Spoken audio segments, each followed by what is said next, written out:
And joining me now from London is Dr. Melanie Garson, a specialist on international conflict resolution and security at University College London. Dr. Garson, thanks for your time. This visit to the US is a game changer for this conflict. But what is at stake for both Zelensky and Joe Biden? Thank you and good afternoon. It's a huge trip in the sense that both Zelensky needs to shore up the confirmation of the packages with a change about to happen in Congress, particularly with the Republicans about to take control of the House of Representatives, and with talk of packaging in aid not being quite the same.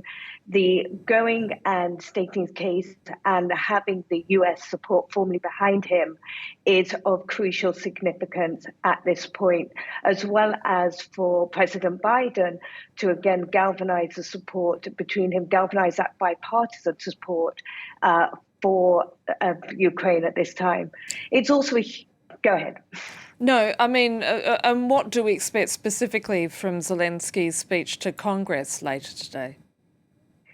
I think we'll expect a speech that highlights that this is a greater conflict than just merely Russia-Ukraine, to really highlight that this is a greater attack on democracy, on the Western alliance. I think we'll see something very reminiscent. I think it's by no coincidence that it echoes when Churchill came on the 22nd of December, just after the harbor bombings, to the US at that point to strategize together. I think the date is significant.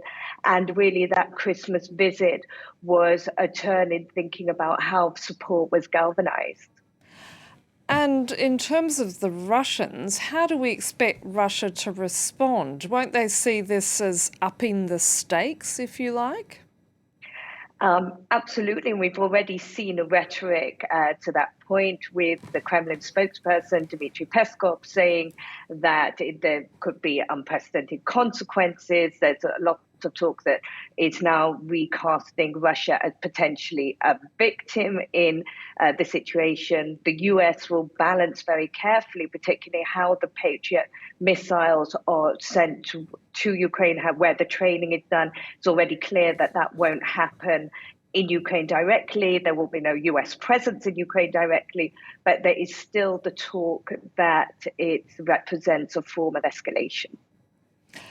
Dr. Garson, you probably don't realise, but at the moment we're getting a live feed there of Vladimir Putin addressing reporters after a critical meeting with senior military officials at the Russian Defence Ministry.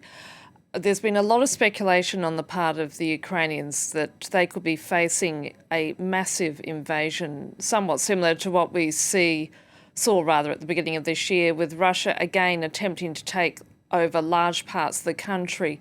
Do you think this is likely to happen?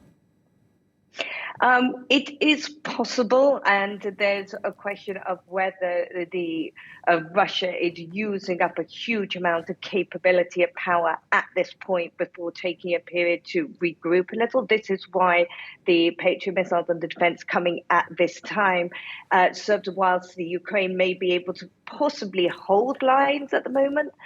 Support like that will be critical, and not just from the US, but also galvanizing the transatlantic alliance support will be crucial to tip that forward, to not just hold to the lines, but to be able to really perhaps tip that balance that perhaps an end could be in sight. Dr. Garson there from UCL, thank you very much again for your time.